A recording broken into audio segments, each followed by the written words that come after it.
ہر قسم کی حمد، ہر قسم کی تعریف اللہ کے لیے ہے، اس کی مخلوقات کی تعداد کے برابر، عرش کے وزن کے برابر، اس کے کلمات کی سیاہی کے برابر۔ ہر قسم کی حمد اللہ کے لیے ہے جس نے تقدیریں مقرر کی، ہر چیز کی زندگی کی مدت کو لکھا، رات کو دن پر لپیٹا۔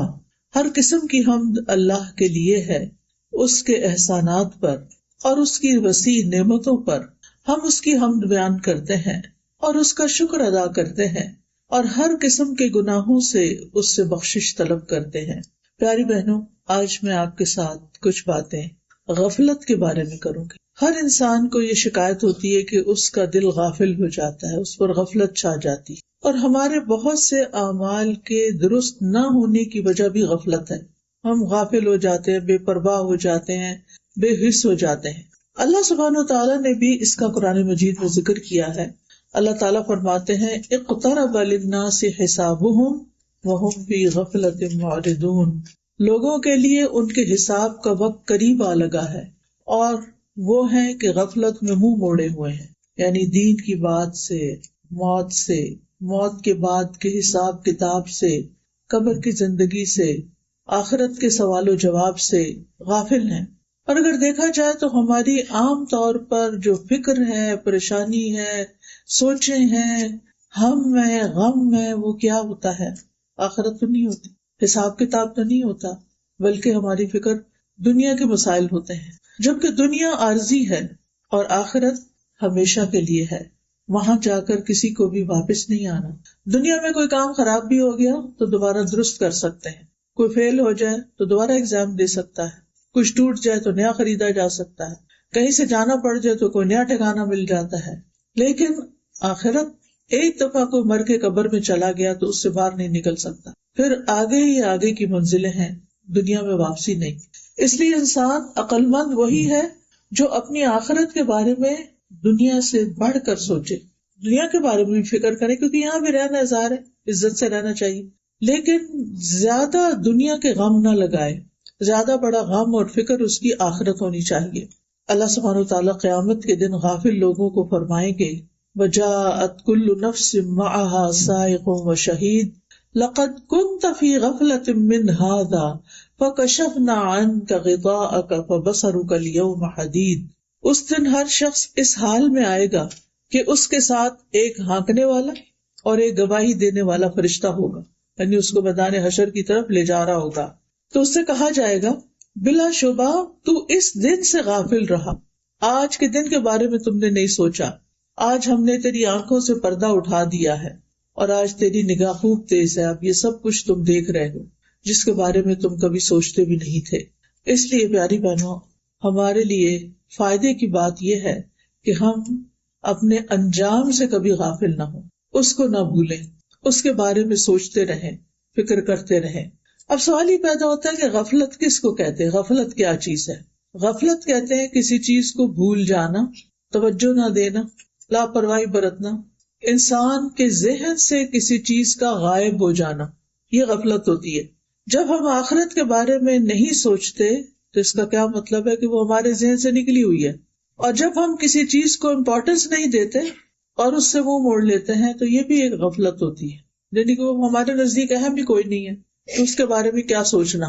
لیکن آخرت تو ایسی نہیں ہے نا، وہ تو بڑی اہم ہے، بہت امپورٹنٹ ہے، اس کے بارے میں تو سوچنا ہی سوچنا ہے۔ اور یاد رکھیے غفلت کی دو قسمیں ہوتی ہیں، ایک ہے پسندیدہ غفلت اور ایک ہے ناپسندیدہ غفلت، محمود غفلت، مذموم غفلت۔ محمود غفلت یہ ہے، پسندیدہ یہ ہے کہ انسان اپنی ذات کے حقوق اور دنیا سے اپنا حصہ لینے سے غافل ہو، اس کو اتنی امپورٹنس نہ دے، جو اس پر ظلم کرے اس سے درگزر کر جائے۔ اگر انسان دیکھ بھی رہا ہے کہ کوئی اس کا حق مار رہا ہے یا کوئی اس کے ساتھ فیئر نہیں تو اس بات کو ایشو نہ بنائے، اگنور کر دے جیسے اس کو پتہ ہی نہ ہو۔ بعض لوگ ایسے ہوتے ہیں نا کہ آپ کو دھوکہ دے رہے ہوتے ہیں، آپ سے غلط بیانی کر رہے ہوتے ہیں اور آپ کو پتہ چل جاتا ہے، بعض اوقات آپ کے اپنے ہی بچے، تو آپ ہر وقت تو نہیں ہے نا کہ مجھے پتا ہے تم مجھے دھوکہ دے رہے ہو، مجھے پتا ہے تم میرے ساتھ یہ کر رہے ہو، نہیں کوئی بات نہیں، کرنے دو ان کو، مجھے پتا تو ہے ہی میں اس کا کوئی سد باب کرتی ہوں، ان کی کوئی اصلاح کرتی ہوں۔ تو انسان اس چیز سے تغافل برتے، تغافل عارفانہ ہوتا ہے نا، یعنی ایک چیز کو جانتے بوجھتے ہوئے بھی اگنور کر دینا. پھر اسی طرح دنیا کی زینت، رونق اور ٹو مچ دنیا حاصل کرنے سے غفلت برتے، یعنی اس کی طرف زیادہ توجہ نہ کرے.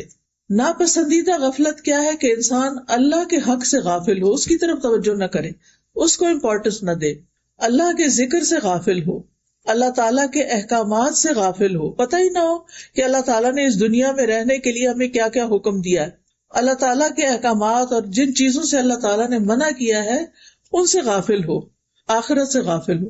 مجھے ایسے لگ رہا ہے کچھ لوگ یہاں بیٹھ کے بھی غافل ہوئے بیٹھے، ان کی توجہ وہ لوگوں کی طرف ہے، آنے جانے والوں کی طرف. تو یہ اصل کام سے غفلت ہے نا. پھر کیا یہ پسندیدہ کہ آپ جس کام کے لیے آئے ہیں وہ چھوڑ کر وہ کرنے بیٹھے؟ شاید ان لوگوں کو آپ نے پہلی دفعہ دیکھا ہے، اس لیے آپ ان کو پہچاننے کی کوشش کر رہے ہیں. یہ قدرتی بات ہے، ہم سب کی ویکنس ہے، ہم بہت جلدی ڈسٹریکٹ ہو جاتے ہیں. کوئی کام کر رہے ہوتے ہیں، ادھر سے دھیان ہٹا کے کچھ اور دیکھنے لگے. خواتین کو خاص طور پہ سارے گھر کا خیال رکھنا، تو وہ جہاں بھی بیٹھتی ہیں، وہ گاڑی میں بیٹھتی ہیں تو ہسبینڈ کیسی ڈرائیونگ کر رہے ہیں اس کا خیال رکھ رہی ہوتی ہیں. وہ غافل ہو کہ نہ ہو، ہم غافل نہیں ہونے دیتے اپنے آپ کو. گھر میں بھی ہو تو اسی طرح ہر چیز پر نظر ہے، فلاں کیا کر رہا ہے، فلاں کیا کر رہا ہے، یہاں کیا ہو رہا ہے، وہاں کیا. پھر وہ جب مسجد آتے ہیں تو پھر وہاں بھی ایسے ہی ہوتا ہے، ادھر سے کون آ رہا ہے اور ادھر کون بیٹھ رہا ہے اور ادھر کیا ہو رہا ہے. تو تھوڑی دیر کے لیے اس کو چھوڑ دیں، جو میں بات کر رہی ہوں اس کی طرف توجہ دے تاکہ یہاں سے کچھ لے کے اٹھیں. میں بھی دور سے آئی ہوں، آپ بھی پتہ نہیں کہاں کہاں سے آئے ہیں اپنے کام کاج چھوڑ کے، تو کچھ فائدہ اٹھائیں. تو بات میں یہ کر رہی تھی کہ ناپسندیدہ غفلت یہ ہے کہ انسان اللہ کے حق سے غافل ہو جائے، اپنی عبادات سے غافل ہو، اللہ کے ذکر سے غافل ہو، اللہ کے احکامات سے غافل ہو، ان چیزوں سے غافل ہو جن کا اللہ نے حکم دیا، ان چیزوں سے غافل ہو جن سے اللہ نے روکا ہے، اپنی آخرت اور اپنی انجام سے غافل ہو. یہ ناپسندیدہ چیز ہے. ابن الجوزی کہتے ہیں کہ لوگوں میں سب سے زیادہ مصیبت زدہ شخص وہ ہے جو اللہ سے غافل ہے، اللہ اور ان کے بیچ میں حجاب ہے، اور اس سے بھی زیادہ وہ کہ جس کو یہ پتہ ہی نہیں کہ وہ غفلت میں ہے. ایک تو ہے نا غفلت میں ہونا برا، اور ایک یہ کہ یہ پتہ ہی نہ ہونا کہ میں غفلت میں مبتلا ہوں، اس کا بھی احساس نہ ہونا. اس بات سے غافل ہونے والا کہ اس کو یہ پتہ ہی نہ ہو کہ مجھے اپنا ایمان مضبوط کرنے کی ضرورت ہے، میری کمزوریوں کی وجہ کیا ہے، مجھے اللہ تعالیٰ سے اور زیادہ تعلق مضبوط کرنے کی ضرورت ہے، مجھے اللہ تعالیٰ کے آگے اور عاجزی کرنے کی ضرورت ہے، مجھے اللہ تعالیٰ کی اور زیادہ تعظیم اور عظمت بیان کرنے اور محسوس کرنے کی ضرورت ہے. اس بات سے غافل ہونا کہ مجھے اپنی عبادات کو صحیح طور پر ادا کرنے کے طریقے معلوم ہونے چاہیے. اور سب سے ناپسندیدہ غفلت یہ ہے کہ انسان کا دل منافقت میں مبتلا ہو اور اس کو پتہ ہی نہ ہو کہ وہ منافق، یعنی ہمارے دل کے اندر سچا ایمان ہی نہ ہو، نفاق پیدا ہو گیا ہو کہ دل میں شکوک و شبہات ہیں، خواہشات ہیں، کوئی اللہ کا ذکر نہیں، اللہ کی یاد نہیں، اللہ کی طرف توجہ نہیں، اور انسان کو احساس بھی نہ ہو کہ وہ کسی مصیبت میں مبتلا ہے. اچھا کیسے پتا چلے؟ ہم سب اپنے آپ کا جائزہ لیں، اپنے آپ کو پہچانیں کہ کیا ہمارے اندر تو کوئی غفلت کی قسم نہیں. تو اس کے کچھ انڈیکیٹرز ہیں. ان میں سے ایک انڈیکیٹر یہ ہے کہ اطاعت کے کاموں میں سستی آنے لگے. جو ہمارے اوپر ذمہ داریاں موجود ہیں، جو کام ہم نے کرنے ہیں، ان کی طرف توجہ ہی نہ ہو، اور ادھر ادھر کبھی کوئی ویڈیو لگا کے بیٹھ گیا، کبھی ٹی وی لگا لیا، کبھی سیر کو نکل گئے، کبھی کچھ کھا پی لیا، کبھی کچھ. یعنی انسان اپنے آپ کو بہلاتا رہے اور کرنے کا کام نہ کرے، اس سے غفلت برتے. مثلا نماز سے غفلت، ذکر سے غفلت، صدقہ خیرات کی طرف توجہ کا نہ ہونا. قرآن مجید میں اللہ تعالیٰ فرماتے ہیں ان المنافقین یخادعون اللہ وہو خادعهم وَإِذَا قَامُوا إِلَى الصَّلَاةِ قَامُوا كُسَالَىٰ يُرَاءُونَ النَّاسَ وَلَا يَذْكُرُونَ اللَّهَ إِلَّا قَلِيلًا. بے شک منافق لوگ اللہ سے دھوکہ بازی کر رہے ہیں حالانکہ وہ انہیں دھوکہ دینے والا ہے، اور جب وہ نماز کے لیے کھڑے ہوتے ہیں تو سست ہو کر کھڑے ہوتے ہیں، یعنی ان کی کوئی دلچسپی نہیں ہوتی نماز میں، لوگوں کو دکھاوا کرتے ہیں، بس نام لگانے کو پڑھتے ہیں کہ ہم نے پڑھ لی، اور اللہ کو یاد نہیں کرتے مگر بہت کم، اللہ کو یاد نہیں کرتے. تو یہ ہے غفلت کی علامتیں کہ جب اللہ کا ذکر بھولا ہوا ہو، باتیں بہت زیادہ کریں ہم، اور نماز کی طرف کوئی توجہ نہ، آخری وقت میں جا کے نماز پڑھے، سارے دنیا کے کام پہلے اور نماز آخر میں، تو یہ غفلت کی علامت ہے. دوسری علامت گناہوں کو حقیر سمجھنا، یعنی بڑے بڑے بلنڈر سمجھ کے کہنا کوئی بات نہیں، پھر کیا وہ سارے ایسے کرتے ہیں، فلاں بھی تو کرتا ہے، فلاں بھی کرتا ہے. عبداللہ بن مسعود کہتے ہیں کہ مومن اپنے گناہوں کو ایسا محسوس کرتا ہے جیسے وہ کسی پہاڑ کے نیچے بیٹھا اور ڈرتا ہے کہ کہیں وہ اس کے اوپر گر نہ جائے، اور بدکار اپنے گناہوں کو مکھی کی طرح ہلکا سمجھتا ہے کہ وہ اس کے ناک کے پاس سے گزری اور اس نے اپنے ہاتھ سے بے پرواہی سے اشارہ کر کے اڑا دیا. یعنی بڑے سے بڑا گناہ کیا اور پھر پرواہ نہ کیا، اچھا کچھ نہیں ہوتا، خیر ہے، پھر کیا ہوا. یعنی گناہ پر شرمندہ نہ ہونا، گناہ کا احساس نہ ہو، غلطی کو بہت ہلکا سمجھنا، جبکہ وہ غلطی انسان کو ہلاک کر دینے والی ہو اور اس کو اس کی پرواہ نہ ہو، احساس بھی نہ ہو کہ وہ غلط کر رہا ہے. پھر غفلت کی ایک اور علامت ہوتی ہے وقت کو غیر مفید کاموں میں گزارنا، جن کاموں کا نہ دین میں فائدہ نہ دنیا میں فائدہ، فضول کے کام. ابن مسعود کہتے ہیں میں اس بندے کو پسند نہیں کرتا جسے میں بالکل فارغ دیکھتا ہوں، کہ نہ ہی وہ دنیا کے کسی کام میں مشغول ہوتا نہ آخرت کے کسی کام میں، نہ کوئی دنیا کا کام کرتا ہے اور نہ ہی دین کا کوئی کام کرتا ہے، نہ اس کو دنیا کی فکر ہے، پرواہ ہے، اور نہ ہی آخرت کی. آج کل آپ دیکھیں کہ یوتھ کا کیا حال ہے. جو بچے تو ماشاءاللہ پڑھ رہے ہیں سو پڑھ رہے ہیں، اپنے لیے کم از کم دنیا بنا رہے ہیں، لیکن کچھ بچوں کا حال ایسے معلوم ہوتا ہے کہ انہیں نہ دنیا کی فکر ہے نہ آخرت کی فکر. اللہ تعالیٰ اس سے بچا کے رکھے، کیونکہ یہ خطرے کی علامت ہے، ریڈ فلیگ ہے. وہ کہتے ہیں کہ آخری زمانے میں کچھ ایسے لوگ آئیں گے کہ ان کے افضل اعمال یہ ہوں گے کہ آپس میں ایک دوسرے کو ملامت کرنا، آپس کا لڑائی جھگڑا. ان کا نام سست لوگ رکھ دیا جائے گا، لیزی پیپل. پھر اسی طرح غفلت کی علامت کیا ہے؟ صرف دنیا کا علم اور اس کی فکر ہونا، دین کا علم اور اس کی فکر کا نہ ہونا. وہ صرف دنیا کی ظاہری جو چیزیں ہیں ان کے بارے میں علم رکھتے ہیں اور اسی کے لیے بھاگ دوڑ کرتے ہیں، آخرت کے بارے میں کچھ بھی فکر نہیں کرتے، نہ اس کا علم حاصل کرتے ہیں کہ وہاں کیا ہونے والا ہے. قرآن مجید میں اللہ تعالیٰ فرماتے ہیں فَأَعْرِضْ عَمَّنْ تَوَلَّىٰ عَنْ ذِكْرِنَا وَلَمْ يُرِدْ إِلَّا الْحَيَاةَ الدُّنْيَا ذَلِكَ مَبْلَغُهُم مِّنَ الْعِلْمِ إِنَّ رَبَّكَ هُوَ أَعْلَمُ بِمَنْ ضَلَّ عَنْ سَبِيلِهِ وَهُوَ أَعْلَمُ بِمَنِ اهْتَدَىٰ. لہٰذا آپ اس کی پرواہ نہ کیجیے جو ہمارے ذکر سے منہ موڑتا ہے. ایسا شخص دنیا کی زندگی کے سوا اور کچھ نہیں جانتا. ان کے علم کی پرواز بس یہیں تک ہے، صرف دنیا کی باتیں پتہ ہیں ان کو خوب. بلا شبہ تیرا رب خوب جانتا ہے کہ کون اس کے راستے سے گم ہو گئے ہیں اور کون ٹھیک راستے پہ چل رہا ہے. اور یہ ہمیں انسانوں کو پروو نہیں کرنا ہوتا، بلکہ اللہ تعالیٰ کے سامنے سچا ہونا ہے، انسانوں کو دکھانے کے لیے نہیں بلکہ اللہ کے سامنے کہ کون ٹھیک راستے پر ہے اور کون بھٹکا ہوا ہے. اب سوال یہ پیدا ہوتا ہے کہ غفلت کا سبب کیا ہوتا ہے، کیوں انسان غافل ہو جاتا ہے؟ آپ میں سے کوئی بتائے گا کیا چیز غفلت پیدا کرتی ہے؟ علم کی کمی اور دنیا کی محبت، دین سے دوری، دین کی مجلسوں سے دوری، تکبر، نفسانی خواہشات کی پیروی کرنا، شیطان کے وسوسوں کا شکار ہو جانا. جی ہاں، تو غفلت کا سب سے بڑا سبب دنیا پرستی ہے، دنیا کی محبت. کیونکہ انسان جب دنیا کے کھیل تماشے میں لگ جاتا ہے نا، لہو اور لعب میں، ان کاموں میں جو فائدہ مند نہیں ہوتے، وہ کام جن سے انسان غافل ہو جاتا ہے اور یہ بھول جاتا ہے کہ دنیا متاع الغرور ہے، دھوکے کا سامان ہے. تو بہت زیادہ دنیا کی فکر کرنا، دنیا کی زندگی پہ راضی ہو جانا کہ بس ہم نے سب کچھ اچیو کر لیا، دین کی ضرورت ہی محسوس نہ کرنا. کچھ لوگ ہوتے ہیں نا، انہوں نے اپنی زندگی کے کچھ گول سیٹ کیے ہوتے ہیں، مثلاً میں نے ڈاکٹر بننا ہے، میں نے انجینئر بننا ہے، میں نے پروفیسر بننا ہے، وغیرہ وغیرہ، جو بھی ہر ایک کے مختلف گولز ہوتے ہیں. اور وہ اپنا بچپن، جوانی، اپنی عمر کا بڑا حصہ صرف اس گول کو اچیو کرنے کے لیے لگا دیتے ہیں. اس کے علاوہ انہیں کوئی فکر نہیں ہوتی کہ انہوں نے عبادات کس طرح ادا کرنی ہے، انہوں نے آگے اللہ کو کیا جواب دینا ہے، ایمان کے تقاضے کیا ہیں. کسی چیز کی طرف توجہ نہیں ہوتی ان، کیونکہ ان کو یہ سکھایا جاتا ہے کہ اگر تم دنیا میں کامیاب ہونا چاہتے ہو تو فوکسڈ رہو، ادھر ادھر مت. وہ دین کے علم کو یا دین کی بات کرنے کو بھی ڈسٹریکشن سمجھتے ہیں، حالانکہ ایسا نہیں ہے. دین کا علم تو ہمارے لیے کھانے پینے کی طرح ضروری ہے، تاکہ ہمارے ایمان کے درخت کو پانی ملتا رہے، غذا ملتی رہے اور روز ہی مضبوط ہوتا رہے، تاکہ پھل پھول لا سکے اور کبھی نہ مرجھائے، کبھی ہم اس راستے سے نہ ہٹیں. تو آپ دیکھیے کہ کچھ لوگ دنیا میں کسی خاص مقام تک پہنچنے کو اپنے لیے سکسیس کا، کامیابی کا ایک انڈیکیٹر سمجھتے کہ یہاں تک پہنچ گئے تو ہم سمجھے کامیاب ہو گئے، لیکن آخرت کو بھولے ہوئے ہوتے ہیں. نہیں پتا کہ اس سے پہلے آگے جانا پڑ جائے.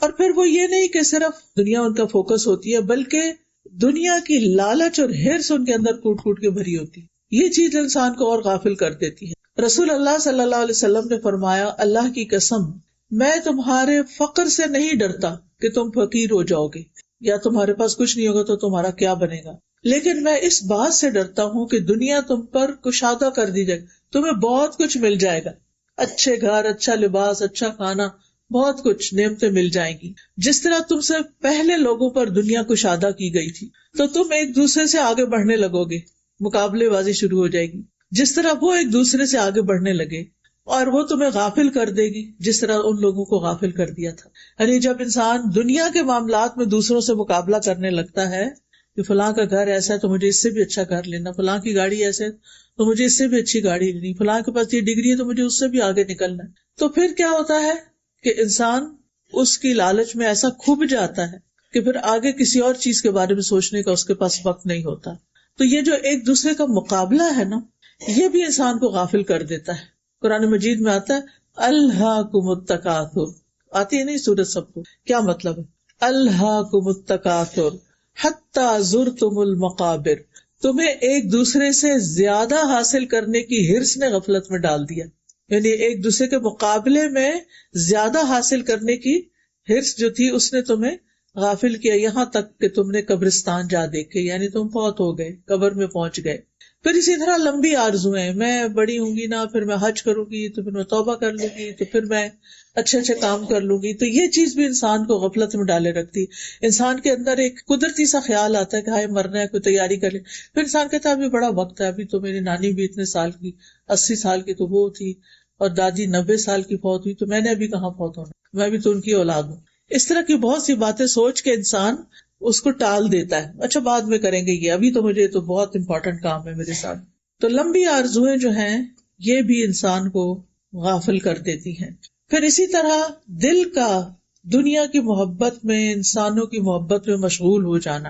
ابن قیم کہتے ہیں کہ سینے کی تنگی کے بڑے اسباب میں سے ایک سبب اللہ سے منہ موڑنا یعنی غافل ہونا، اور اللہ کے سوا دل کا کسی اور سے وابستہ ہو جانا، ذکر سے غافل ہو جانا، اور اللہ کے سوا کسی اور سے شدید محبت کرنا۔ اللہ کا حق ہے کہ سب سے شدید محبت اس سے کی جائے، لیکن اگر اللہ کو چھوڑ کر کسی اور کو دل میں بسا لیا جائے اور ہر وقت اسی کے بارے میں سوچ رہے ہیں، اسی کے بارے میں پریشان ہیں، اسی کا سوچ کے خوش ہو رہے ہیں، ساری زندگی کا سینٹر آف لائف وہی بن گیا، چاہے وہ ہسبینڈ ہے، چاہے وہ بچے ہیں، چاہے وہ کوئی اور انسان ہے، تو یہ نہیں ہونا چاہیے۔ اور اگر کسی کے ساتھ ایسا جنون ہے بھی تو اس کو دعائیں کر کر کے، اپنا ماحول تبدیل کر کے اس گھوم پھیر سے باہر نکلنا چاہیے، تاکہ انسان اللہ کا بندہ بن کے جیے۔ پھر اسی طرح آپ دیکھیے کہ غفلت کا ایک بڑا سبب قرآن سے روگردانی، قرآن کا نہ پڑھنا، نہ سمجھنا، کیونکہ قرآن ہی تو ہمیں بتاتا ہے کہ ہمارے ساتھ آئندہ کیا ہونے والا ہے، اور اگر انسان قرآن ہی نہیں پڑھتا تو پھر اس کو کیا چیز جگائے گی۔ پھر اسی طرح ذکر کی مجلسوں سے دوری، مسجد نہیں جانا، حلقہ میں نہیں جانا، کلاس میں نہیں جانا، تو غفلت بڑھتی چلی جائے گی۔ جو ہی آپ مجلس میں جائیں گے، جیسے آج یہاں آئے ہیں، کوئی باتیں سنیں گے یا جمعے کا خطبہ سنیں گے، تو کیا ہوگا؟ بھولی ہوئی باتیں یاد آ جائیں گی۔ ہمیں پتہ ہوتی ہیں جو میں آپ کو باتیں بتا رہی ہوں کوئی نئی تھوڑی ہے، صرف ایک یاد دہانی ہے نا، کیونکہ اللہ تعالیٰ کا حکم ہے فذکر فإن الذکری تنفع المؤمنین، آپ نصیحت کیجیے، یاد دہانی کرائیے، کیونکہ یاد دہانی مومنوں کو فائدہ دیتی ہے۔ یعنی بھولا ہوا سبق یاد آتا، اوہ اچھا یہ تو میں کیا کرتی تھی پہلے، اب میں کیوں چھوڑ بیٹھی، اور انسان پھر تھوڑا اوپر والی سیڑھی پہ چڑھ جاتا ہے۔ تو مجالس ذکر کی بجائے، مجالس ملائکہ کی بجائے مجالس لغو اور مجالس غفلت میں شریک ہونا، چاہے وہ ہم اپنے گھر کے اندر ہی وہ مجلس کیوں نہ جمائے ہوئے ہوں، جہاں اللہ کا کوئی ذکر نہ ہو، کوئی بات نہ ہو، صرف دنیا دنیا دنیا۔ پھر گناہوں کی کثرت، یہ بھی انسان کو غافل کر دیتی، دل سیاہ ہو جاتے ہیں۔ پھر خواہشات کی پیروی، پھر روزمرہ کی چیزوں کی طرف زیادہ توجہ کا ہونا۔ کچھ خواتین کا سینٹر آف لائف صرف ان کا گھر ہوتا ہے، اچھی بات ہے گھر میں انسان کو دل لگانا چاہیے، لیکن کسی بھی چیز کی زیادتی جو ہے وہ کیا ہو جاتی ہے، نقصان دہ ہو جاتی ہے۔ کسی بھی چیز کی زیادتی نقصان دہ ہو جاتی ہے۔ آپ گھر کو ضرور لک آفٹر کریں، اپنی کراکری کو گنتے رہا کریں، اپنی چمچ بھی گن گن کے رکھا کریں، اور برتنوں پہ اسکریچ بالکل نہیں آنے دیا کریں، کچن کا فلور بالکل اتنا کہ شکل نظر آئے اس میں، یہ اچھی بات ہے۔ لیکن یہ تو نہیں کہ صفائی ہے اور اس کے اوپر پھر صفائی کرنے کھڑے ہو گئے۔ یعنی آپ دیکھیے ہمارا نفس کی چالیں کیا ہوتی ہیں نا، آپ کو یاد آتا وہ اچھا آج میں نے قرآن نہیں پڑھا دن میں، صبح نا وہ بچے نے بلا لیا اور جلدی سے میں چھوڑ بیٹھی تو اب میں پڑھ لیتی ہوں۔ پھر آپ سوچتے اچھا میں ذرا ایک دفعہ یہ چیزیں کر لوں نا پھر میں پڑھ دوں، اچھا وہ چھوڑ کے کہیں اور گئے کہ اچھا میں یہ کر لوں پھر کرتے ہیں. کیا ہوتا ہے اس دن کا قرآن ہی رہ جاتا ہے. نوافل پڑھنا آپ بھول گئے یا رہ گئی یا کوئی مصروفیت آ گئی، اشراق کے نفل تھے، چاش کے نفل تھے، اب کیا ہے اچھا چلے ظہر کے ساتھ میں سنتوں کے ساتھ نوافل بھی پڑھ لیتی ہوں تاکہ میرا کوٹا تو پورا ہو. کیونکہ آپ کو پتا نہیں کہ جو دن کی 12 سنن ہے رواتب، اس کے بدلے میں جنت میں ایک محل ملتا ہے. تو اگر کم دن پڑھیں گے تو کم ملیں گے، زیادہ پڑھیں گے تو زیادہ ملیں گے. دنیا میں تو ایک گھر پہ راضی نہیں ہوتے، دنیا میں تو زیادہ سے زیادہ چاہیے. آپ کو پتا نہیں جن لوگوں کے پاس پیسے ہوتے ہیں وہ پھر ایک ملک میں تھوڑی گھر بناتے ہیں، وہ رہتے کینیڈا میں ہیں اور گھر اپنے گاؤں میں بناتے ہیں، اپنے شہر میں بناتے ہیں. جا کیا پتا کبھی واپس آنا پڑے اور وہ بند رہ کے پرانے ہو جاتے ہیں. دنیا کا تو ہمیں اتنا فکر ہوتا ہے کہ امکانیات پر بھی ہم اتنا مال لگا دیتے. امکانیات کا مطلب کیا؟ ممکن ہے کہ ہم کبھی آئیں، لیکن آخرت کا گھر یقینی ہے کہ وہاں جائیں گے، اس کی فکر کوئی نہیں. تو آپ دیکھیے کہ یہ غفلت کے اسباب میں سے ایک سبب ہے کہ ضرورت کی دنیا ہونے کے بعد غیر ضروری چیزوں کی طرف بھاگے پھرنا اور ان کے لیے اپنے آپ کو کھپا رکھنا. ہر شخص خود فیصلہ کر سکتا ہے کہ اس کی ضرورت کیا ہے، کتنی ہے، اور اس کے بعد اسے سٹاپ لگا کر کوئی آخرت کے لیے بھی کام کرنا چاہیے. پھر ایک اور چیز جو غفلت میں ڈالتی ہے وہ ہے بری دوستیاں، برے ماحول. دوستوں کا انسان پر بہت انفلوئنس ہوتا ہے. اگر دوست نماز نہیں پڑھتا تو آپ کے لیے پڑھنی مشکل ہو جائے گی. دوست روزے نہیں رکھتے تو آپ کے لیے بھی روزہ رکھنا مشکل ہوگا. لیکن اگر آپ کے دوست محرم کا روزہ رکھ رہے ہیں، کیونکہ محرم روزوں کا مہینہ ہے نا، نبی صلی اللہ علیہ وسلم اس مہینے میں اور دنوں سے زیادہ روزے رکھا کرتے تھے. تو اب آپ دیکھیے کہ اگر آپ کے ماحول میں کوئی رکھ ہی نہیں رہا تو کسی کو خیال آئے گا میں رکھ لوں، اللہ یہ کہ اس نے کوئی پمفلٹ پڑھ لیا، کوئی حدیث کسی نے بھیج دی ہو تو وہ بھی. اگر سارا گھر ہی نہیں رکھ رہا تو آپ اٹھ کے رکھیں گے. لیکن اگر سارے رکھ رہے ہیں گھر میں تو آپ کو لیٹے ہوئے شرم آئے گی، آپ کہیں گے میں بھی اٹھ جاؤں، آپ سب اٹھے ہوئے آج، بچے بھی اٹھے ہوئے تو میں کیوں لیٹی ہوئی ہوں. دیکھ کے خیال آ جاتا ہے نا. آپ کے ہسبینڈ تہجد پڑھ رہے ہیں تو یہ ہو نہیں سکتا کہ وہی پڑھتے رہے، ایک دن آپ بھی اٹھ جائیں گی، یا آپ پڑھ رہی ہیں روز تو ایک دن وہ بھی اٹھ جائیں گی. اللہ کرے انشاءاللہ. یہ بھی دعا ہے، آمین کہیں. کیونکہ انسان اپنے ماحول سے بہت اثر لیتا ہے. مانی ہوئی بات، آج کل گرمی ہو رہی ہے، باہر نکلتے گرمی لگتی ہے کہ نہیں؟ آپ کے نہیں، مجھے نہیں لگتی. بے شک ماحول جو مرضی ہو، کیسے ہو سکتا؟ سردی ہو تو لگتی ہے نا. ایسے ہی جہاں جس مجلس میں اچھی وائبز ہوں، ایمان کی باتیں ہوں تو وہاں ایمان بڑھتا ہے نا. اور جہاں غفلت کی باتیں ہوں، صرف کھانے پینے، صرف کپڑوں کی، صرف گاڑیوں کی. آپ دیکھیں کہ عام طور پہ مرد حضرات کی گفتگو ایک خاص موضوعات ہوتے ہیں، پراپرٹیز پہ بات کرنا، پالیٹکس پہ بات کرنا، بزنس پہ بات کرنا. تو ساری اول سے آخر مجلس انہی باتوں پر کر کے بس بات ختم ہو جائے گی. خواتین کے اپنے دلچسپ موضوعات ہوتے ہیں، ریسیپیز پہ بات کرنا، کپڑوں کے برانڈز پہ بات کرنا، بچوں پہ بات کرنا، ساس سسر کی شکایت کرنا، اس کی غیبت اس کی غیبت، موسم کی شکایت. جی ہاں، کیونکہ بات کرنے کے لیے کوئی تو موضوع چاہیے نا. یہ تھوڑی ہم کسی سے پوچھ سکتے ہیں اچھا آج بتاؤ تم نے کتنا سبق پڑھا، قرآن کتنا پڑھا، آج کا دن کیسا تمہارا گزرا، تم اپنا ایمان کیسے محسوس کرتے. صحابہ کی باتیں کیا ہوتی تھی؟ آؤ بیٹھو ایمان لے آئیں. وہ ان کا مطلب کیا ہوتا تھا؟ آؤ بیٹھ کے مل کے اللہ کی باتیں کریں. لیکن ہم اللہ کی باتیں کر کے بھی نہ، یقین کیجئے کہ یہ اب مجلس برخاست ہوگی، کیا مجال کہ کوئی گاڑی میں بیٹھ کے بھی دہرائے سبق کو کہ کیا سیکھ کے آئے. جو لوگ کلاسز بھی لیتے ہیں میں بہت غور سے نوٹ کرتی ہوں، کیونکہ عرصے سے میں یہ چیز پڑھا رہی ہوں نا. کلاس ختم ہوتی ہے تو ایسے لگتا ہے کہ کسی نے قید کا بندھن کھول دیا. اتنی دیر پتہ نہیں کیسے چپ رہے، اتنی باتیں اور اتنا شور اور اتنا ہنگامہ. اور باتیں کیا ہو رہی ہوتی؟ وہ تھوڑی ہو رہی ہوتی ہے کہ جو ہم نے ابھی سیکھا تھا وہ کیا تھا، کیونکہ وہ دل پہ تو گئی نہیں ہوتی، تو ایک کان سے ٹکرا کے دوسرے سے نکل جاتی ہیں. صحابہ کیا کرتے تھے پتہ ہے آپ کو؟ نبی صلی اللہ علیہ وسلم جب مجلس سے اٹھ کر جاتے تھے تو وہ دنیا کی باتیں، کھیتوں کی اور بزنس کی نہیں کرتے تھے. وہ ان ساری باتوں کو پھر سے دہراتے تھے جو آپ نے انہیں اس ٹائم سکھائی ہوتی تھی، اور ان کو پکا کر لیتے تھے، وہیں گرہ باندھ لیتے تھے. اس کو مذاکرہ کہتے ہیں، ڈسکشن. پھر ایک دوسرے کو سناتے تھے کہ میں نے صحیح سنا تھا، تم میرا چیک کرو. ایک دوسرے کو پوچھتے تھے میں نے یہ بات سنی تھی کیا ایسے ہی تھی؟ کیونکہ بہت دفعہ ہم آدھی بات سنتے ہیں، آدھی کہیں اور دھیان پر واپس آتے ہیں تو وہ خود سے خود کوئی نقطے جوڑ لیتے ہیں، جبکہ وہ بات ویسے ہوئی نہیں ہوتی. اسی لیے بعض لوگ بعض اسپیکر سے غلط باتیں منسوب کر رہے ہوتے ہیں کیونکہ انہوں نے خود ہی نہیں مقصد سمجھا ہوتا. تو اس سے بھی بچنے کی ضرورت ہے. بہرحال کہنے کا مطلب یہ ہے کہ انسان پر برا ماحول، بری دوستی یا غافل، چلو برا نہ بھی صحیح، میں نہیں کہتی بزنس میں بات کرنا برا ہے، یا پراپرٹی پہ بات کرنا کرو، برا نہیں، لیکن غیر ضروری اس طرح کی باتیں نہ لینا نہ دینا، نہ خریدنا نہ بیچنا، فلاں کا بزنس اچھا جا رہا، فلاں کا ڈاؤن ہو گیا، فلاں، یعنی اتنی باتیں کرنا کہ اس میں سے نتیجہ کچھ بھی نہیں. جیسے ہماری امی کہا کرتی تھی کہ پانی میں مدھانی چلانا، اگر آپ دہی میں مدھانی چلائیں گے تو کیا نکلے گا؟ مکھن نکلے گا. اور اگر پانی کا ڈولا بھر کے بیٹھ جائیں اور چلاتے رہے ساری رات بھی، کیا نکلے گا؟ کچھ بھی نہیں.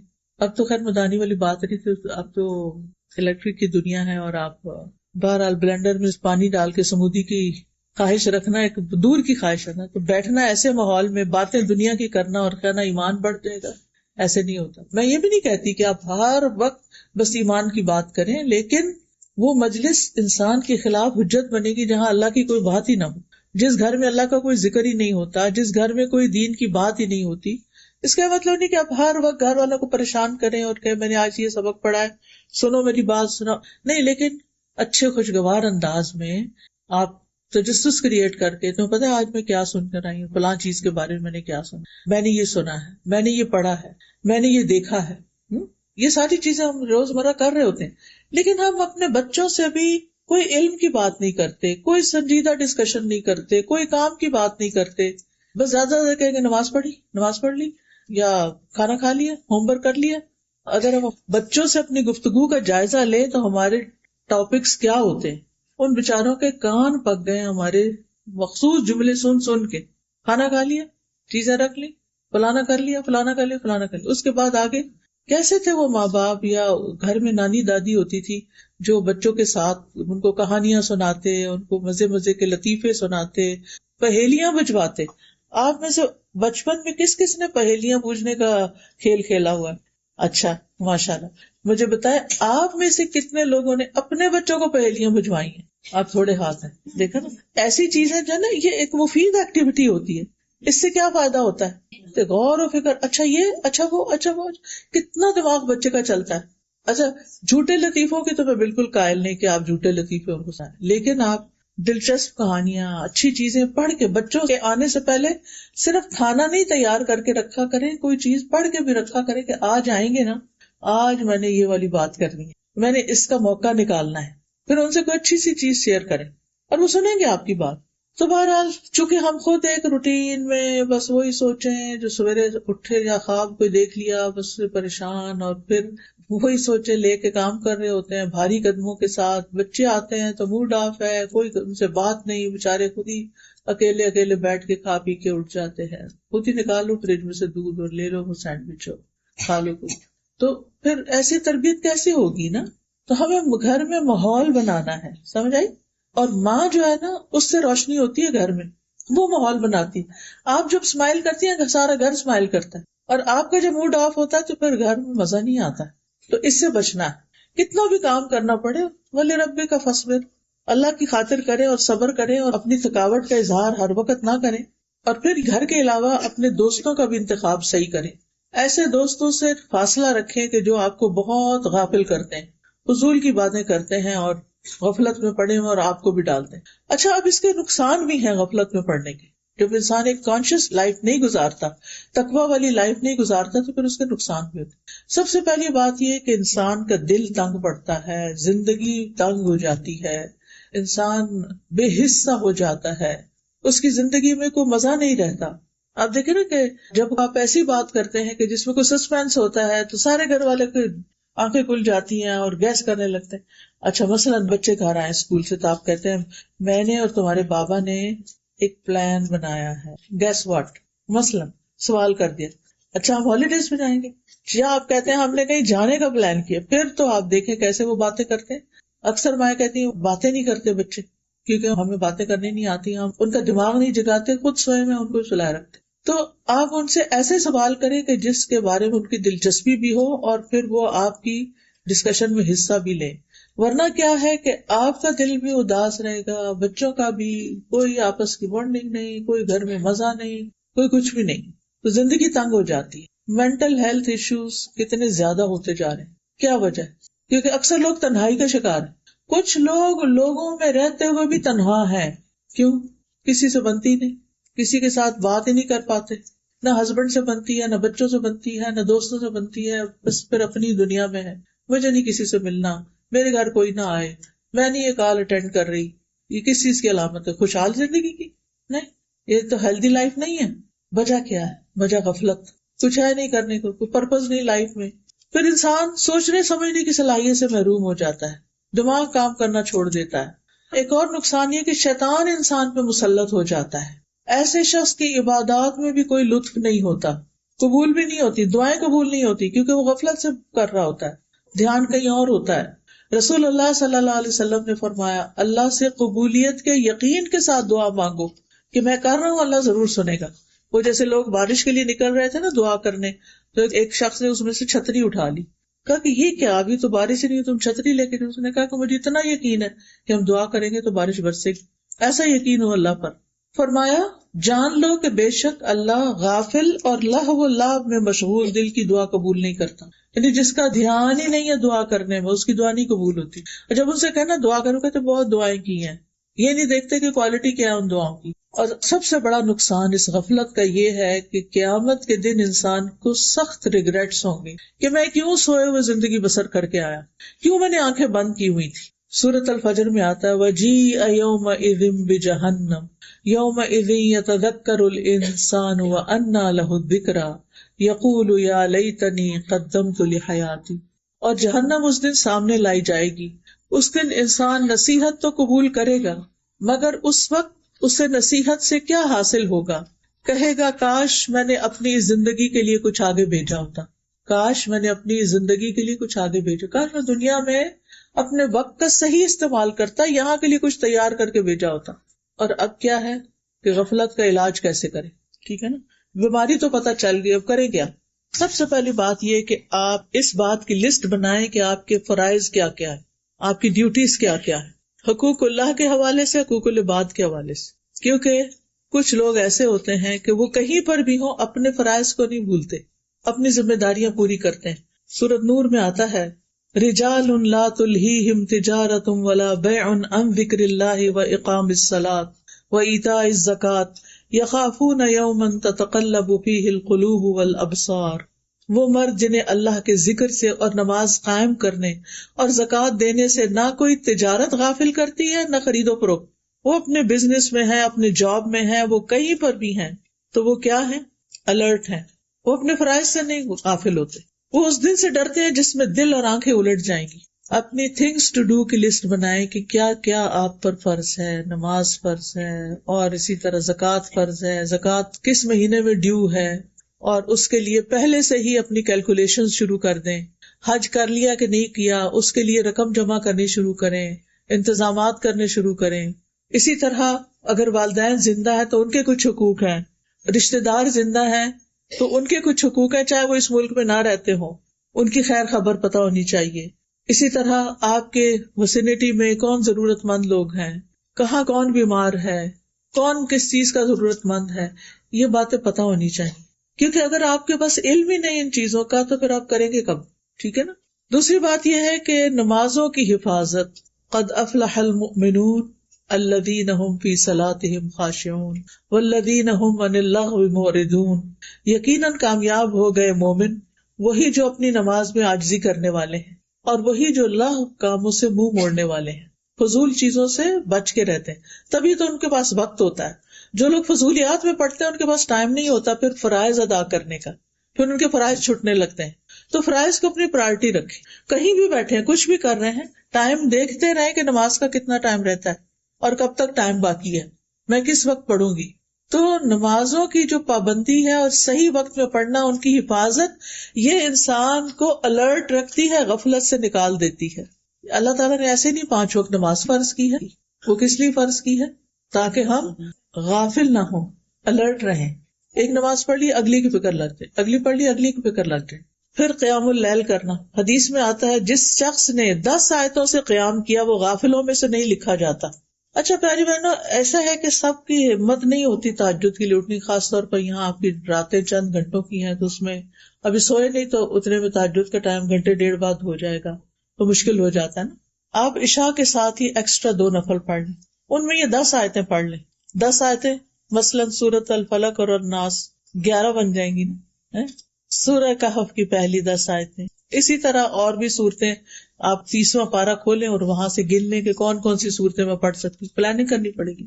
اگر عشاء کی نماز کے ساتھ ایکسٹرا 2 نفل آپ نے اس نیت سے پڑھ لیے کہ یہ قیام اللیل ہے، میرا رات کی نماز ہے، تو آپ غافلوں میں نہیں لکھے جائیں گے. پھر ایک اور طریقہ ہے غیر اہم کاموں، ناٹ امپورٹنٹ، ان کو چھوڑ کر امپورٹنٹ کاموں کو پہلے کرنا، پرائرٹی پر کرنا. نبی صلی اللہ علیہ وسلم نے فرمایا اپنے وقت کے بعد 60 سال بعد ایسے جانشین پیدا ہوں گے جو نماز کو ضائع کریں گے، اپنی خواہشات کی پیروی کریں گے اور جہنم کے گڑھے میں جا گریں گے. نمازوں کو ضائع کرنا، نمازوں سے غافل ہونا، یہ اچھی علامت نہیں. لیکن نمازوں میں خشوع کیسے ہو سکتا ہے؟ جب انسان لغو کاموں کو چھوڑتا ہے. والذین ھم عن اللغو معرضون. اور اگر لغو، فضول، بیکار چیزوں سے گزر ہو بھی تو مروا کراما، باعزت طریقے سے گزر جاتے، ان کے اندر الجھتے نہیں ہیں. نبی صلی اللہ علیہ وسلم نے فرمایا من حسن اسلام المرء ترکہ ما لا یعنیہ. انسان کے اسلام کا حسن یہ ہے کہ لا یعنی، فضول، بیکار باتوں میں نہ پڑے. جو باتیں اس کا وہ کچھ کر ہی نہیں سکتا ان چیزوں میں وقت ضائع نہ کرے. رسول اللہ صلی اللہ علیہ وسلم نے فرمایا ایک نماز کے بعد دوسری نماز کے ان دونوں کے درمیان کوئی لغو باتیں نہ ہو، علیین میں اندراج کا باعث ہے. یعنی آپ کا اعمال نامہ علیین میں پہنچے گا، جس کو آپ مرنے کے بعد جب آپ کی روح علیین میں پہنچے گی تو وہ دیکھ لیں گے آپ. لیکن 2 نمازوں کے بیچ میں کیا نہیں کرنا؟ لغو. ایک اور چیز یہ کہ ایسی چیزیں جس کے بعد آپ کو پتہ چلتا ہے کہ آپ کا دل بجھ گیا ہے، غافل ہو گئے، پھر اس چیز کو چھوڑ کہ میں نہیں آئندہ وہاں نہیں جاؤں گی، فلانا کام نہیں کروں گی کیونکہ میرے دل کی حالت اچھی نہیں رہی. واپس اپنے آپ کو اوپر چڑھائیں، سیڑھی جس سے اترے ہیں، اپنا ایمان بڑھائیں اور آئندہ ایسی جگہوں سے پرہیز کریں. ٹھیک ہے نا. ابن قیم نے اپنی کتاب الداء والدواء، دوائے شافی، آپ میں سے کسی نے اس کتاب کا نام سنا؟ دوائے شافی کس کس نے؟ ایک ہاتھ کھڑا، 2 3 4. چلے الحمدللہ آپ نے کورس لیا ہوا. بہت ہی اچھی کتاب ہے امام ابن القیم کی، جن کا میں یہاں ریفرنس دے رہی ہوں. پڑھنے والی کتاب ہے، لیکن چونکہ اردو مشکل ہے تو میں نے اس کو پڑھا دیا تھا تاکہ آسانی ہو جائے. اگر پڑھ نہیں سکتے تو سن ہی لیں. ابن قیم کہتے ہیں کہ جو آدمی آپ سے یہ سوال کرے کہ میں کھیلوں کے مقابلے اٹینڈ کرنا چاہتا ہوں، یہ دیکھنا چاہتا ہوں، اس کا کیا نقصان ہے؟ تو کہنے لگے کہ تم جن چیزوں کی حفاظت کرنے کا اہتمام کرتے ہو ان میں سب سے قیمتی چیز وقت ہے. لیکن میں سمجھتا ہوں کہ تمہارے نزدیک وہ بڑا آسان ہے وقت ضائع کر دینا. وقت واقعی سب سے قیمتی ہے، سونے چاندی سے زیادہ قیمتی ہے وقت. اور آج کل آپ دیکھیں لوگوں کے پاس وقت ہی نہیں دے پاتے. ماں باپ کے لیے وقت نہیں اور کس کے لیے ہوگا؟ ایک فون کال تو اس کے لیے بھی مشکل ہوتی ہے. چلے فون کال تو نہیں، جو دنیا سے جا چکے ہیں ان کو دعا تو کر سکتے ہیں، لیکن ہم میں سے کتنے لوگ ہیں جو توجہ سے ان کے لیے دعا بھی کرتے ہیں؟ الحمدللہ، شکر ہے کہ کچھ لوگوں نے ہاتھ کھڑے کیے ہیں. الحمدللہ. یہ ماں باپ کو وقت دینا ہے. زندگی میں ہو تو ملاقات کریں، کال کریں. ہر روز تو یہاں سے نہیں جا سکتے ان کے پاس، لیکن ان کے ساتھ ویڈیو کال کر کے بات کر لیں، ان کا دل خوش کر دیں.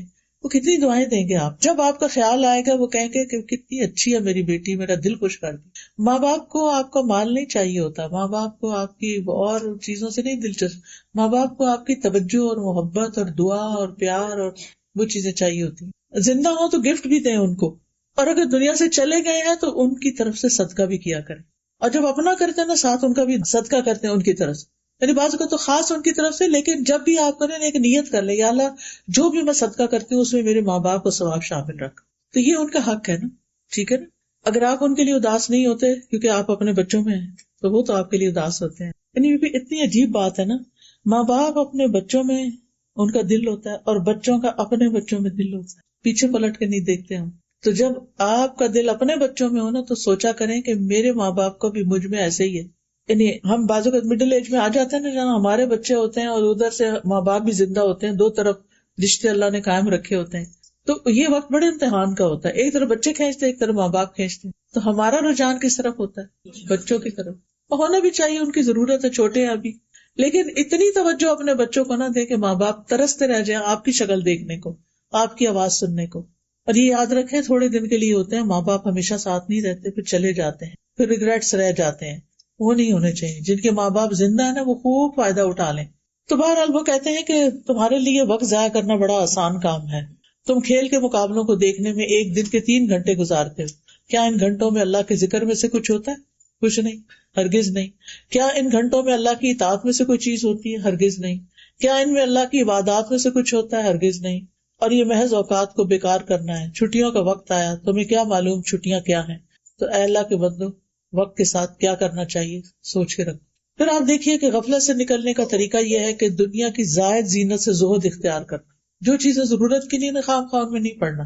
اچھا ہم خواتین کی عادت ہوتی ہے کہ اگر کہیں چلے گئے نا کسی مال میں, کچھ خریدے بغیر ہم لوٹ نہیں سکتے. اگر ضرورت نہیں بھی نا تو ہم کہیں گے کیا پتا کبھی کام آ جائے. یہ ہمارا جملہ ہوتا ہے, کیا پتا کبھی کام آ جائے تو لے کے رکھ لو, لے کے رکھ لو. تسلی, دل کو تسلی ہوتی. تو آپ دیکھیے کہ اس میں وقت کا بھی ضیاع ہوتا ہے, مال کا بھی ہوتا ہے, اور جگہ کا بھی, اور پھر ایویں کہویں کسی کو بس ہم سر سے اتارتے ہیں.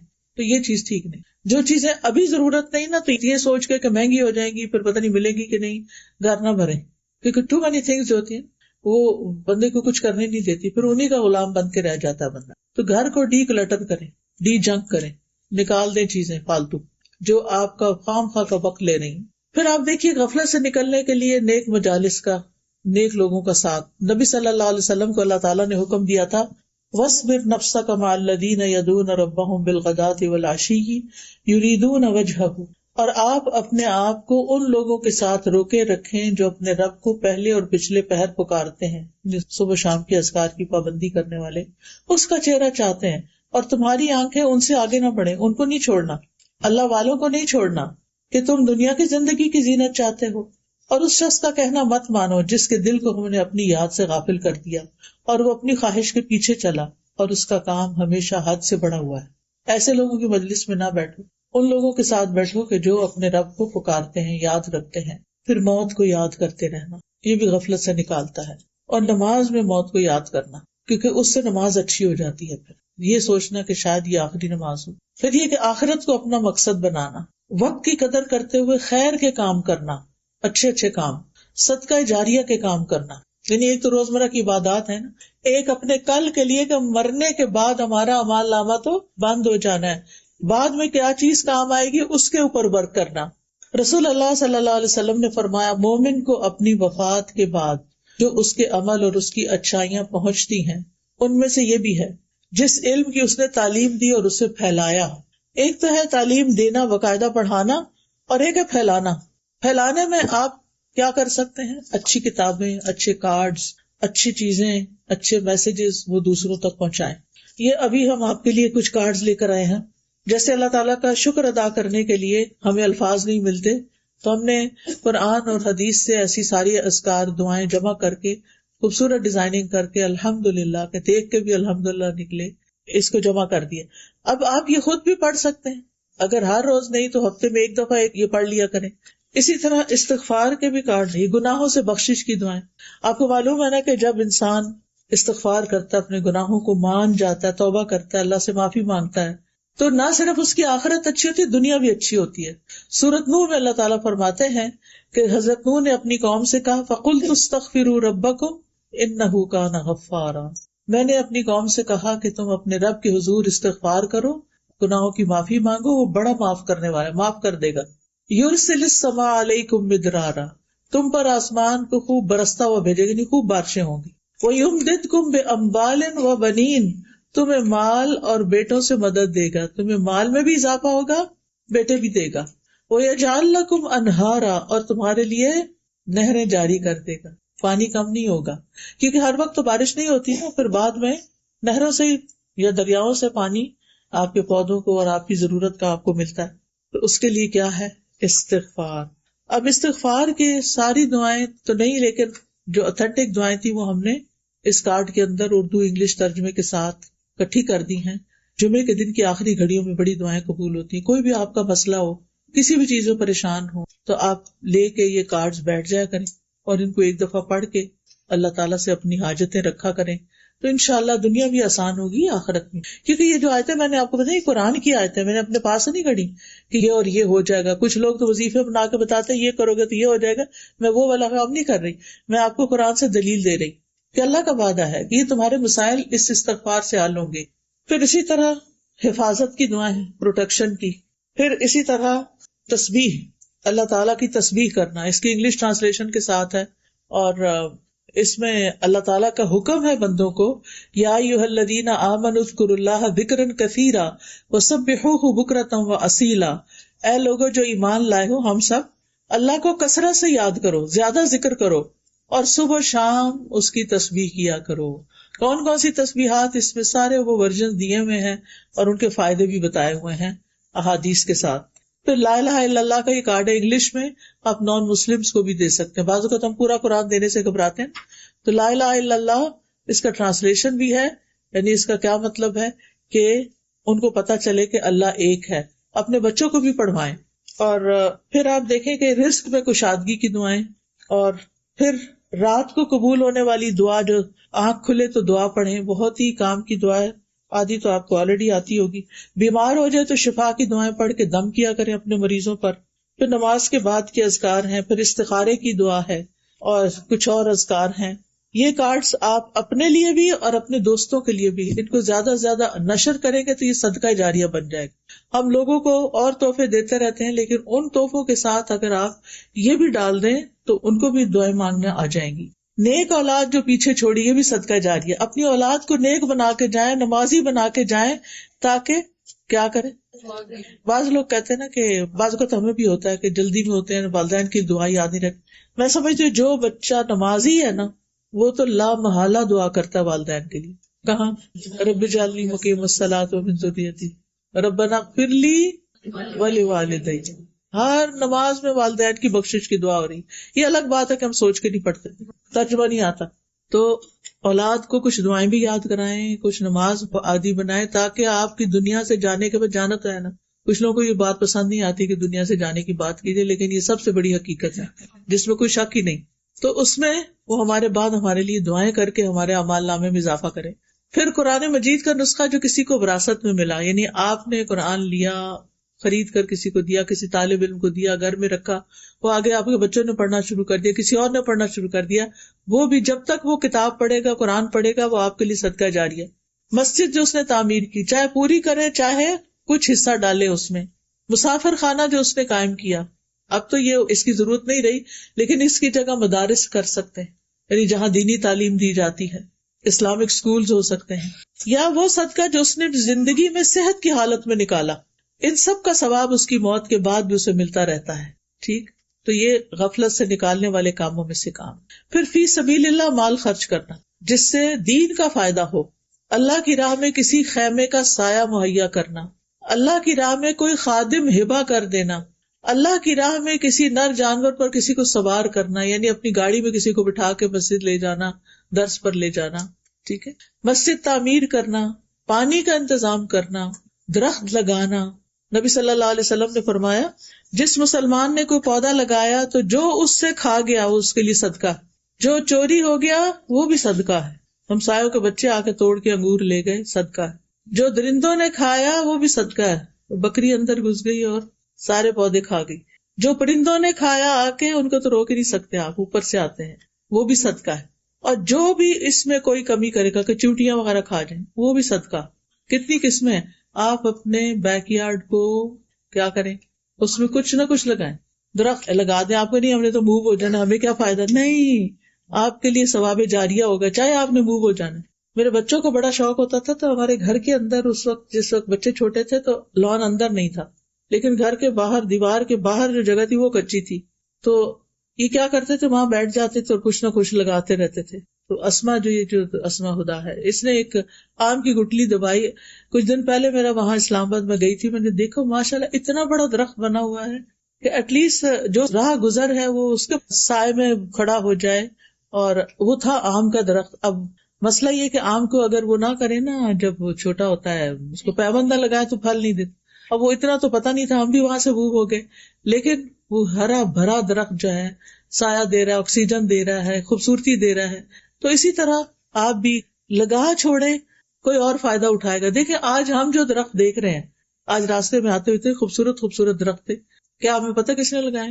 نہیں پتا، لیکن ہم اس سے فائدہ اٹھا رہے ہیں. آج ہمارے لگائے ہوئے سے کوئی اور فائدہ اٹھا لے گا. اسی طرح مسافروں کی ضروریات کا خیال رکھنا، یتیم اور مسکین پر خرچ کرنا.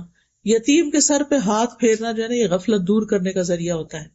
غریب لوگوں کے پاس بیٹھنا، ان کا خیال کرنا. بیک ہوم آپ سوچا کرے کون کون ضرورت مند ہے خاندان میں. پچھلے دنوں ہم کیلگری میں جن کے گھر ٹھہرے ہوئے تھے، تو انہوں نے بتایا کہ میرے والد پہلے پاکستان میں جب تھے تو ایوریج ان کی آمدنی تھی، لیکن وہ پھر ان کی جاب سعودیہ میں ہو گئی اور اللہ نے ان کو بہت دیا. کہتے جب اللہ نے ان کو بہت دیا تو انہوں نے بجائے اس کے کہ ہمیں بہت عیش و عشرت کراتے، انہوں نے خاندان کے سارے لوگوں کی لسٹیں بنا لی کون کون ضرورت مند ہے، اور خود بنا کے خود ان کو پیسے بھیجا کرتے تھے. اچھا پھر انہیں کسی کا پتہ چلتا تو میری اماں کہتی تھی آپ نے پھر ایک اور ایڈ کر لیا، ہمارے لیے بھی کچھ چھوڑے. تو اب ان میں سے ایک ایک بچہ جو اتنے خیر کے کام کر رہا ہے ان کا، تو اس کی برکت اولاد میں بھی ہوتی ہے، گھر بار میں بھی ہوتی ہے. آپ رشتے داروں پہ خرچ کرتے ہیں تو آپ کی عمر میں بھی برکت ہوتی ہے اور آپ کے مال میں بھی برکت ہوتی ہے. تو اپنے مال میں دوسروں کو حصہ دار بنائیں جن کا حصہ اللہ نے آپ کے مال میں رکھ دیا. تو اللہ تعالیٰ سے دعا ہے کہ اللہ تعالیٰ ہمیں اس پر عمل کرنے کی توفیق دے. سبحان اللہ والحمد للہ ولا الہ الا اللہ واللہ اکبر ولا حول ولا قوة الا باللہ العلی العظیم. اللہم صلی علی محمد وعلی آل محمد کما صلیت علی ابراہیم وعلی آل ابراہیم انک حمید مجید. اللہم بارک علی محمد وعلی آل محمد کما بارکت علی ابراہیم وعلی آل ابراہیم انک حمید مجید. ربنا آتنا فی الدنیا حسنۃ وفی الآخرۃ حسنۃ وقنا عذاب النار. ربنا لا تزغ قلوبنا بعد إذ هديتنا وهب لنا من لدنك رحمة إنك أنت الوهاب. اللهم إني أعوذ بك من العجز والكسل والجبن والبخل والهرم والقسوة والغفلة والعيلة والذلة والمسكنة وأعوذ بك من الفقر والكفر والفسوق والشقاق والنفاق والسمعة والرياء. اللهم احسن عاقبتنا في الامور كلها واجرنا من خزي الدنيا وعذاب الاخرة. اللهم رحمتك ارجو فلا تكلني الى نفسي طرفة عين واصلح لي شاني كله لا اله الا انت. یا اللہ یا رحمان یا رحیم، اللہ جتنی بہنیں آئی ہیں ان سب کا آنا قبول فرما، ان سب کو اجر عظیم عطا فرما، ان کے تمام مسائل حل فرما، ان کی بیماریاں دور فرما، ان کے رنج و غم دور فرما، ان کو اپنے وقت کی قدر سکھا، ان کو بہترین کام کرنے کی توفیق عطا فرما. اللہ ہم سب کے والدین پر اپنی رحمت فرما. اللہ ہم سب کی اولادوں کو ایمان پر قائم رکھنا، انہیں ہمارے لیے صدقہ جاریہ بنا دینا. اللہ ہمیں دین کے کاموں میں دل کھول کے خرچ کرنے کی توفیق عطا فرما. یا اللہ ہمیں دین کا بہترین نفع مند علم عطا فرما اور اس علم پر عمل کی توفیق عطا فرما. اللہ ہماری نمازیں بہت اچھی ہو جائیں. یا اللہ ہمارے سارے کاموں میں اخلاص پیدا کر دے، ہر طرح کی ریاکاری سے بچا لے. یا اللہ ان بہنوں کے دلوں میں جو دعائیں ہیں، نیک تمنائیں ہیں، اللہ ان کو پورا کر دے. اللہ ان پر اپنی رحمت نازل فرما. اللہ ان کی ہر مشکل آسان فرما، ان کے دلوں کی دعائیں قبول فرما. اس مسجد پر اپنی خیر و برکت نازل فرما. یا اللہ مسلمانوں کے بچوں اور نسلوں کی حفاظت فرما. اللہ جس ٹیم نے، جن والنٹیئرز نے یہ پروگرام ارینج کیا ہے ان سب کو جزائے خیر عطا فرما اور ان کے لیے اس مجلس کو صدقہ جاریہ بنا. ربنا تقبل منا انک انت السمیع العلیم وتب علینا انک انت التواب الرحیم. وصلی اللہ تعالی علی خیر خلقہ محمد وعلی آلہ واصحابہ واہل بیتہ اجمعین برحمتک یا ارحم الراحمین.